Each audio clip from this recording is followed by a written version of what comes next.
Meus queridos, eu os cumprimento com a paz do Senhor. Eu louvo a Deus, o nosso Pai Celestial, por essa oportunidade que Ele nos concede de estarmos juntos para estudarmos a Sua Santa Palavra. Amém? Oremos, irmãos. Bendito Deus, amado Pai, em nome de Jesus, o Teu Filho amado, nós Te agradecemos por esse momento, Senhor, em que estaremos aqui juntos para aprender de Ti, a Tua santa vontade para nossas vidas. Ser com cada um de nós, ó Pai. Abre os nossos entendimentos. Nos ensina, Senhor. Em nome de Jesus, nós Te oramos e Te agradecemos. Amém. Amém, meus queridos. Eu gostaria de, nessa aula, também externar o meu agradecimento, lógico, em primeiro lugar a Deus, o nosso Pai. Agradeço também ao ministério da igreja, na pessoa do nosso pastor Roberto, na pessoa do nosso superintendente, o evangelista Iranilson, do nosso coordenador da área, o pastor Edir Moraes, pela confiança, pelo apoio, pelo incentivo que todos eles concedem às escolas de discipulado como um todo. Enfim, estamos na 16ª lição, não é? A última lição da nossa apostila, e vamos relembrar um pouco das lições anteriores.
Hoje temos a grata satisfação de ter um vídeo com o nosso superintendente, o evangelista Iranilson Salvino, que trará uma mensagem para nós. Vejamos. Cumprimentamos a todos com a paz do Senhor Jesus. A superintendência, queridos irmãos, coloca à disposição de todas as escolas de discipulado mais uma videoaula comentada pela nossa coordenadora do setor de Jardim Paulista, a nossa irmã Valéria, que por sinal tem sido de bom proveito para todas as escolas e alunos, e tem sido uma bênção para a glória do nome de Jesus. Quero dar o meu bem-vindo a todos os alunos e agradecer a Deus pela vida de cada diretoria, professores, secretária, pelo excelente trabalho em que tem feito na obra do Senhor Jesus. Mesmo diante dessa dificuldade em que estamos atravessando, essa crise sanitária que tem impedido as aulas presenciais, mas a obra do Senhor não para, vamos avançando para a glória de Deus. Que Deus abençoe a todos. E agradecemos o apoio do nosso pastor-presidente, assim como toda a diretoria da igreja em nosso departamento. Vamos seguir avante, fazendo a obra, orando, em nome de Jesus. Que Deus abençoe, em nome do Senhor Jesus. Amém. Meus queridos, antes de adentrarmos no assunto de hoje, eu gostaria de tratar com vocês algo.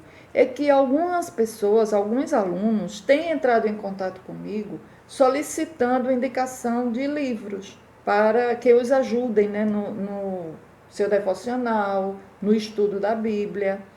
Vejam bem, o que eu posso dizer para vocês é que a Bíblia, ela se basta. A Bíblia é suficiente porque o Espírito Santo nos dá o entendimento do conhecimento que o Senhor quer nos passar. Porém, é interessante que tenhamos, na medida do possível, aos poucos, né, vamos adquirindo. Seria interessante uma Bíblia de estudo. Essa minha aqui é Bíblia de Estudo Pentecostal. Uma Bíblia de estudo, um dicionário da Bíblia. É muito interessante que tenhamos. Também na medida do possível, você adquirir um livro que trate só de cristologia, que é a doutrina de Jesus Cristo, onde vem explicando tudo relacionado ao Senhor, Jesus como verbo de Deus, como filho de Deus, o verdadeiro homem, o verdadeiro Deus. E aí vem tratando todos os pontos em relação à pessoa de Jesus, na sua infância, o seu batismo, Jesus como profeta, como sacerdote, como filho de Davi, trata dos ensinos de Jesus, os milagres de Jesus, a morte vicária de Jesus, a sua ressurreição e Jesus como Rei dos Reis e Senhor dos Senhores. Enfim, é bom também, é interessante ter um livro que trate das principais doutrinas da Bíblia. Facilita muito o nosso conhecimento. Eu indico também um livro para nos ajudar no nosso dia a dia, que trate diretamente do processo da santificação, que trate de santidade, sem a qual ninguém verá o Senhor. Veja bem, eu não estou indicando este livro especificamente, eu só estou mostrando os que eu tenho, mas você, na medida que for possível, adquira conforme o seu interesse, conforme o seu querer. Você pode pedir também indicação de outros livros, que certamente os nossos pastores terão uma indicação muito maior, mas como eu estou falando assim de experiência própria, este livro me ajudou demais, Heróis da Fé, que aqui traz o relato de vidas vividas na presença do Senhor, de homens pregadores da palavra do Senhor, missionários, que são histórias de fé, que realmente nos ajudam muito no fortalecimento da nossa fé. E em relação ao devocional diário, a gente vê muito, né, em toda livraria que vai. Eu particularmente confesso aos irmãos que eu repito todos os anos os meus devocionários. Eu gosto muito desse, Tudo para Ele. Gosto muito desse devocional. E faz um ano só que eu adquiri esse, que é um devocional do Spurgeon. Eu já falei com vocês sobre ele, o Príncipe dos Pregadores. Apesar de ser de uma linha reformada, mas eu gosto muito, muito da explanação dele. Então, esses são os meus devocionais, mas os irmãos fiquem à vontade. Aqui foram apenas indicações, porque me foi pedido. Só indicações, sugestões. Enfim, vamos entrar no assunto da nossa lição.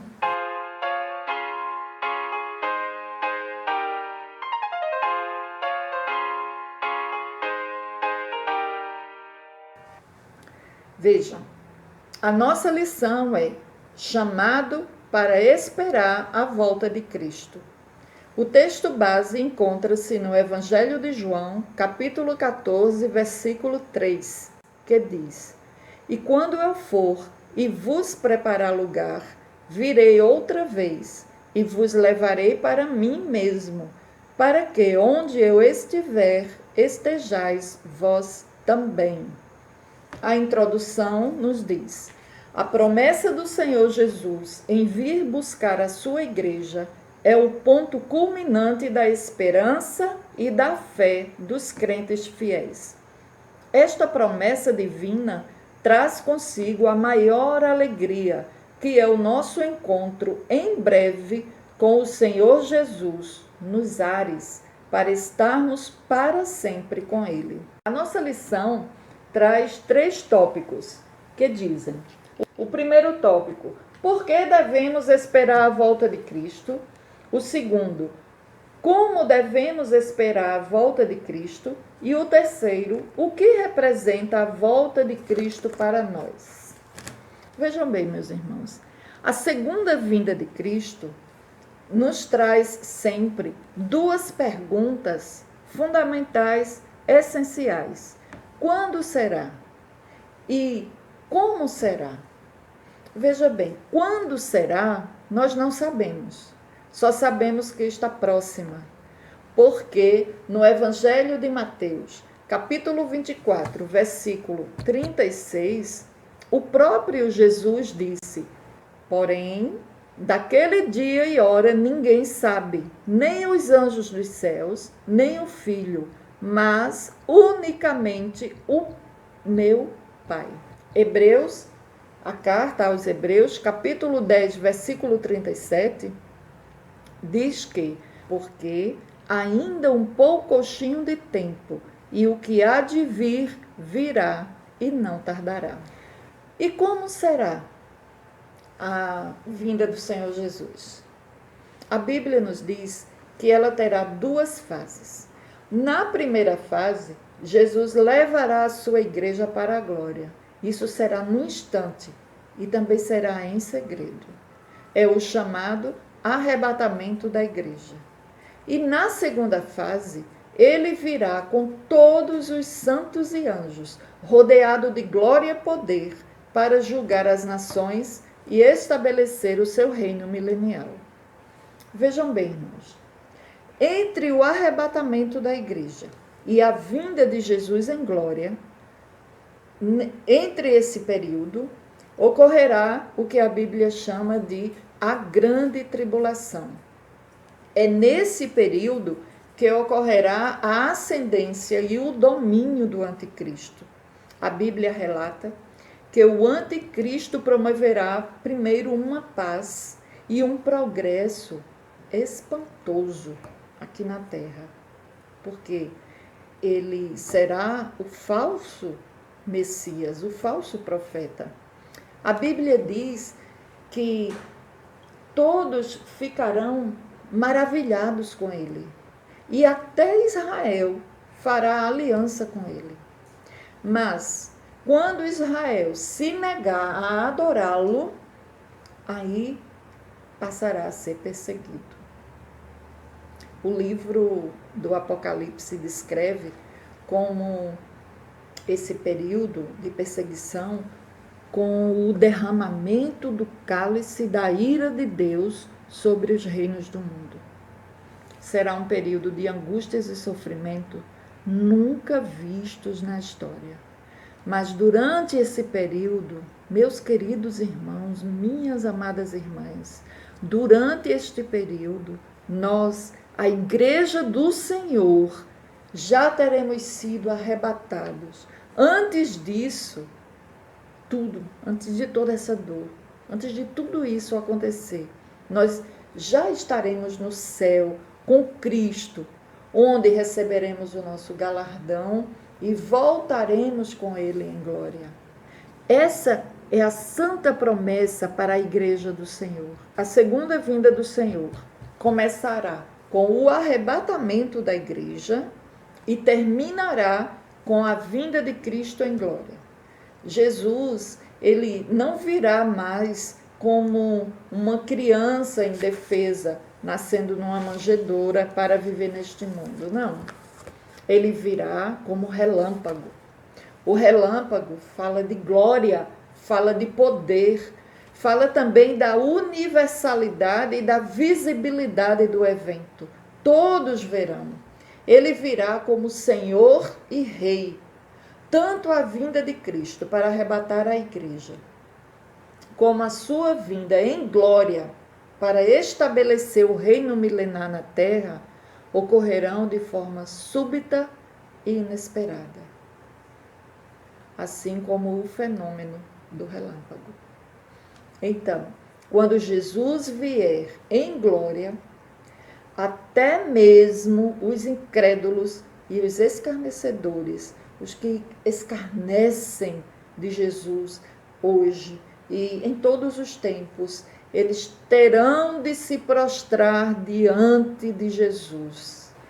A palavra de Deus nos diz, na carta aos Filipenses, capítulo 2, versículos 10 e 11, para que ao nome de Jesus se dobre todo o joelho dos que estão nos céus e na terra e debaixo da terra, e toda língua confesse que Jesus Cristo é o Senhor, para a glória de Deus Pai.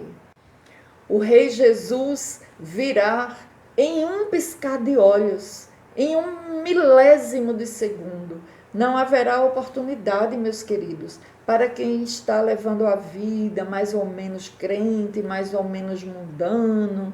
Não, eu acho que creio, mas eu de repente não creio tanto, eu não sei o que quero. É um pé, como as pessoas falam, né? Um pé na igreja e um pé no mundo.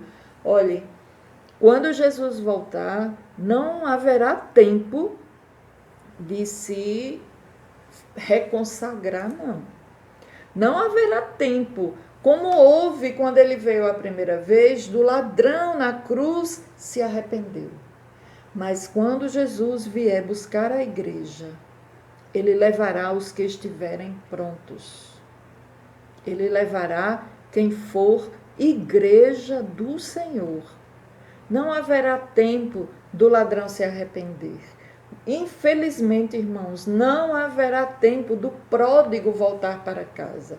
Portanto, nós precisamos nos preparar enquanto ainda há tempo. E o tempo é agora. O tempo é hoje. Precisamos vigiar. A palavra de Deus diz: vigiai e orai.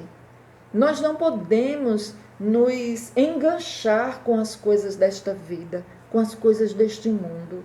Nós estamos vivendo aqui no mundo, caminhamos por este mundo, mas este mundo é pecaminoso. Então, nós caminhamos por ele como peregrino num país estrangeiro. Lembra que eu já falei do Spurgeon, não é? Que eu até mostrei o devocional que eu utilizo? Ele disse assim já em um dos seus escritos: Senhor, eu não gostaria de ser cidadão onde Jesus foi um estrangeiro. Meus queridos, Jesus foi um estrangeiro no próprio mundo que ele criou. Deus criou o mundo, mas o homem se esqueceu de Deus, o desonrou, estabeleceu novas leis e costumes totalmente estranhos à vontade de Deus, estranhos ao estabelecidos por Deus na sua santa palavra. E quando Jesus veio para os seus, eles não o receberam. Jesus estava no mundo, o mundo foi feito por ele e o mundo não o conheceu. Então, nós, cristãos, filhos de Deus, que buscamos viver uma vida que reflita o caráter de Jesus, nós somos estrangeiros enquanto estamos aqui. Por quê? Somos estrangeiros aqui porque a nossa cidadania é o céu. Nós somos cidadãos dos céus, ou seja, estamos sob o governo do céu. Jesus Cristo é o Rei do céu e ele reina em nossos corações. E como ele mesmo nos ensinou na oração do Pai Nosso, a minha oração, a sua oração diária deve ser: seja feita a tua vontade, assim na terra como no céu. Meus queridos, está chegando o dia em que o povo de Deus será retirado aqui deste mundo pela mão do Senhor. A falta da luz de Cristo aqui, que somos nós, a igreja do Senhor, fará recair sobre a humanidade uma tamanha escuridão do mal. Certa vez eu li algo escrito assim: o tecido que forma a sociedade está rasgado. A natureza humana é fustigada pela rebelião, pela indiferença e pelo ódio a Cristo. Mas, para nós, Igreja do Senhor, o próprio Jesus disse, como está escrito no livro de Apocalipse, capítulo 2 e versículo 10. Sê fiel até a morte, e eu te darei a coroa da vida. O Senhor julgará os vivos e os mortos, e recompensará os remidos por terem vivido em seu nome. Glória a Deus! Então nós somos chamados, como igreja do Senhor, a viver de acordo, a viver pelo nome do Senhor. E o que é viver em seu nome? É uma pergunta bem interessante. Viver no nome de Jesus é permanecer nas coisas que aprendemos na sua palavra, que são capazes de nos tornar sábios para a salvação. Esta orientação o próprio apóstolo Paulo deu ao seu filho na fé, Timóteo, quando ele escreveu a segunda carta a Timóteo, capítulo 3, nos versículos 14 e 15, Paulo admoesta Timóteo a viver nas coisas que ele aprendeu na palavra do Senhor, porque essas são as coisas que tornarão ele sábio para a salvação. Então, meus queridos, assim como o apóstolo Paulo admoestou seu filho na fé, Timóteo, nós somos admoestados pelo nosso Senhor a permanecermos no que aprendemos na sua santa palavra. Que tenhamos, meus queridos, fome e sede de nos encher com a palavra de Deus. Enquanto as pessoas ao nosso redor enchem a mente com notícias ruins, com banalidades, vídeos de tanta brincadeira tola, de tanta bobagem, dessas redes sociais que em nada edificam, que em nada acrescentam. Enfim, é uma perca de tempo. Enquanto as pessoas que não têm a sabedoria vinda do alto através da palavra do Senhor enchem a mente com essas coisas, que eu e você possamos mergulhar na santa palavra. Vamos valorizar o fato de termos acesso à palavra de Deus. Porque hoje, mesmo hoje, nesse período de globalização, de liberdade, onde se fala tanto em liberdade de expressão, hoje, em pleno século XXI, não é coisa só da Idade Média. Muitos países com regimes totalitários, eles proíbem, pessoas choram, clamam pelo direito de poder ter uma Bíblia e não podem. Pessoas são ameaçadas, pessoas são mortas porque são encontradas com uma Bíblia, porque professam a fé cristã.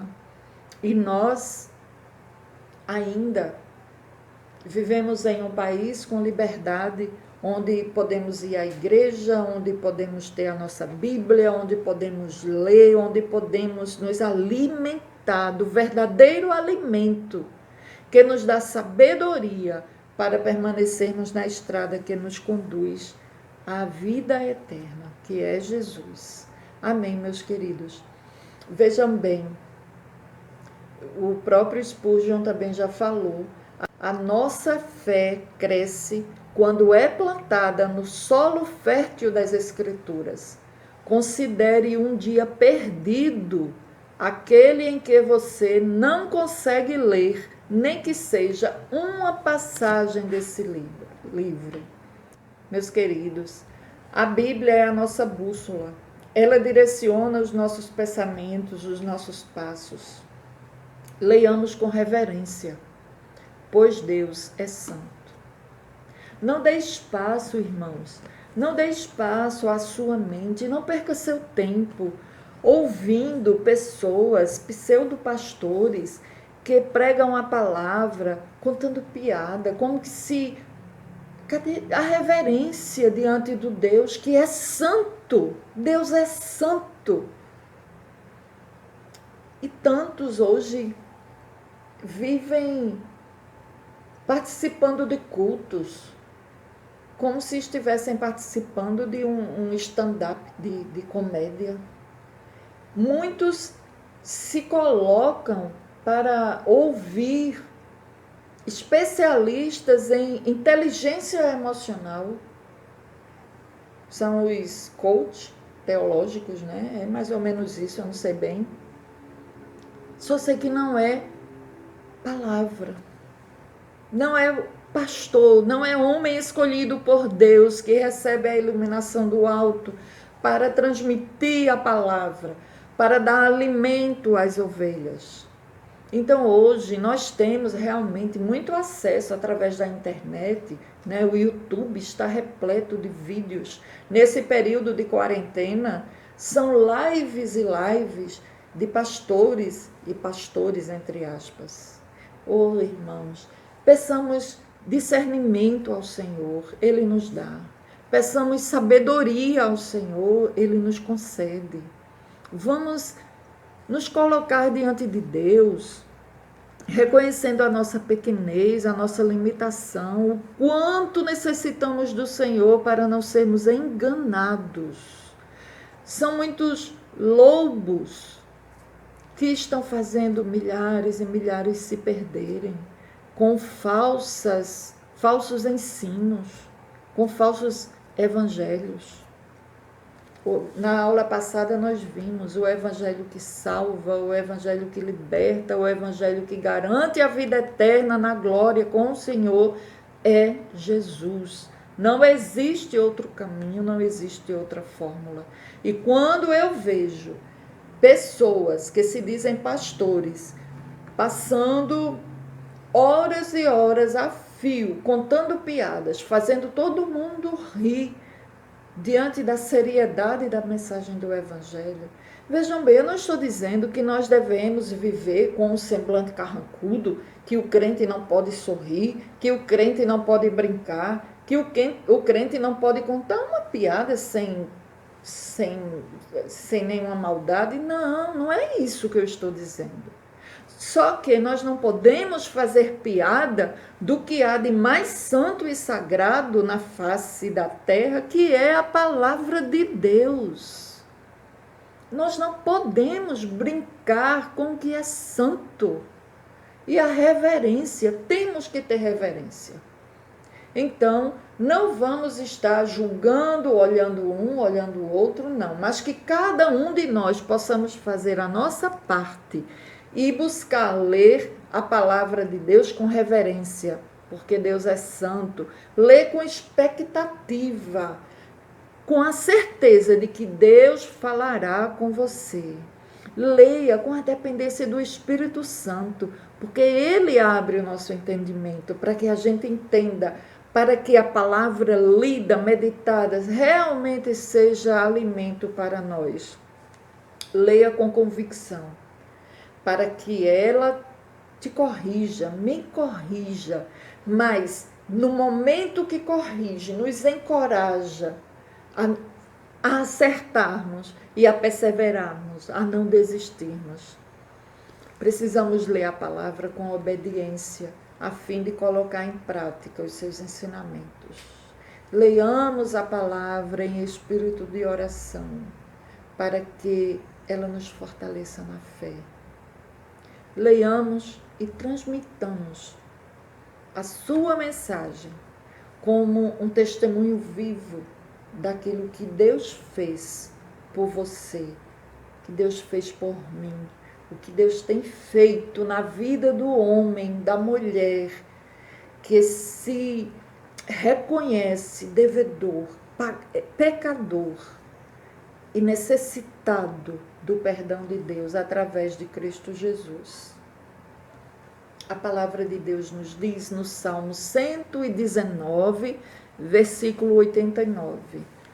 A tua palavra, Senhor, para sempre está firmada nos céus. A Bíblia nos diz também no livro, na carta, no Novo Testamento, na primeira carta de Pedro, capítulo 2, versículo 9. Vocês, porém, são geração eleita, sacerdócio real, nação santa, povo exclusivo de Deus. E um dia nós estaremos com Jesus no céu, servindo ao Rei dos Reis e Senhor dos Senhores, face a face. Isso porque aqui nós já entregamos a vida a Jesus. Nós somos marcados como propriedade exclusiva de Deus. Aleluia, glória a Jesus. Mas, apesar de sermos propriedade exclusiva de Deus, nós precisamos compreender que enquanto estamos aqui, aguardando a sua volta, nós temos que carregar a nossa cruz. Nós não temos coroa a receber enquanto estamos aqui. Não. Temos que carregar a nossa cruz e viver por Ele. Mesmo diante de zombaria, de escárnio, mesmo diante dos contras da vida, né? Generalizando, por nos recusarmos a seguir a uma multidão sem Deus. Nós temos que ter esta firmeza, esta convicção de fé. É uma multidão que está seguindo, mas é uma multidão sem Deus. A multidão está indo pelo lado errado, pelo caminho errado, porque o caminho que leva a Deus é o caminho da obediência, é o caminho da santificação, é o caminho que é Jesus. Não há outro caminho. Então, Jesus disse, como está registrado no Evangelho de Mateus, capítulo 5, versículos 11 e 12. Bem-aventurados serão vocês, quando por minha causa os insultarem, os perseguirem e levantarem todo tipo de calúnia contra vocês. Porque grande é a recompensa nos céus. Esta é uma promessa maravilhosa para nós. Vale a pena abrirmos mão dos pseudo-prazeres e alegrias que este mundo oferece, que estão fora da vontade de Deus para o seu povo, fora, que desagradam ao Senhor. Aleluia! Vale a pena, meus queridos, vale a pena permanecer fiel, vale a pena, por mais difícil que seja, mas é um dia após outro. O Senhor vai nos fortalecendo, o Senhor vai nos ajudando na nossa caminhada. Nós já vimos isso em outras aulas. O próprio Jesus disse: sem mim nada podeis fazer, mas com Ele tudo é possível. Porque como está escrito em Lucas 1,37, porque para Deus nada é impossível. Tudo é possível ao que crê. E nós cremos em Jesus, nós cremos na sua divindade, nós cremos na sua morte salvífica, nós cremos no seu senhorio na nossa vida. Então, nos fortalecemos dia a dia com o Senhor. Aleluia. Então, meus queridos, que o Espírito Santo nos dê cada dia ouvidos que ouçam e coração que compreenda. Essa é a nossa oração. Que dia após dia, em todas as circunstâncias da nossa vida, em todas as circunstâncias, peça ao Senhor: Senhor, me dê ouvidos que te ouçam e me dê o coração que compreenda. Que sejamos encontrados nele, em Jesus, sinceros e irrepreensíveis no dia da sua volta. Não percamos tempo pensando: é hoje, é amanhã, é depois, como será, quando será? Não. Confiemos que o tempo de Deus é perfeito. Só temos a certeza de que Ele virá. E que, quando Ele vier, nós estaremos prontos para ir com Ele. Amém, meus queridos? chegamos ao final do nosso curso, não é?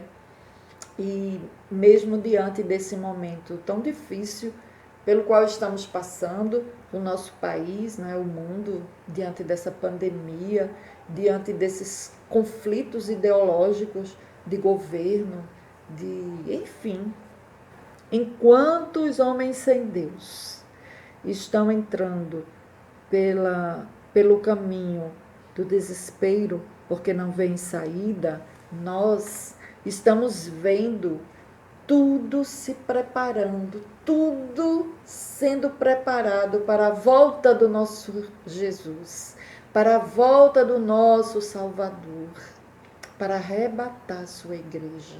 E nós somos igreja do Senhor.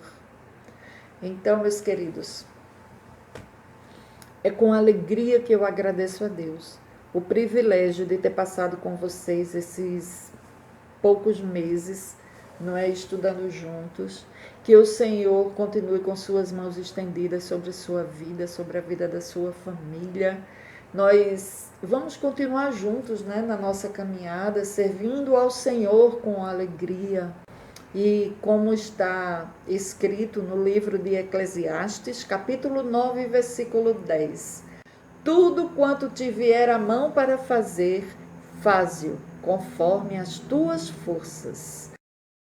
O rei está voltando, o rei está voltando, a trombeta está soando, o meu nome a chamar. O rei está voltando, o rei está voltando, aleluia, ele vem me buscar. Os vagões de trens vazios passam ruas, quarteirões, aviões sem seus pilotos voam pra destruição. As cidades estão desertas, sua agitação parou. Sai a última notícia, Jesus Cristo já voltou. O rei está voltando, o rei está voltando, a trombeta está soando, o meu nome a chamar. O rei está voltando, o rei está voltando, aleluia, ele vem me buscar. Vejo a multidão subindo, ouço o coro angelical, todo o céu está se abrindo num bem-vindo sem igual. Como o som de muitas águas nós ouvimos ecoar, aleluias ao Cordeiro, nós chegamos para o lar.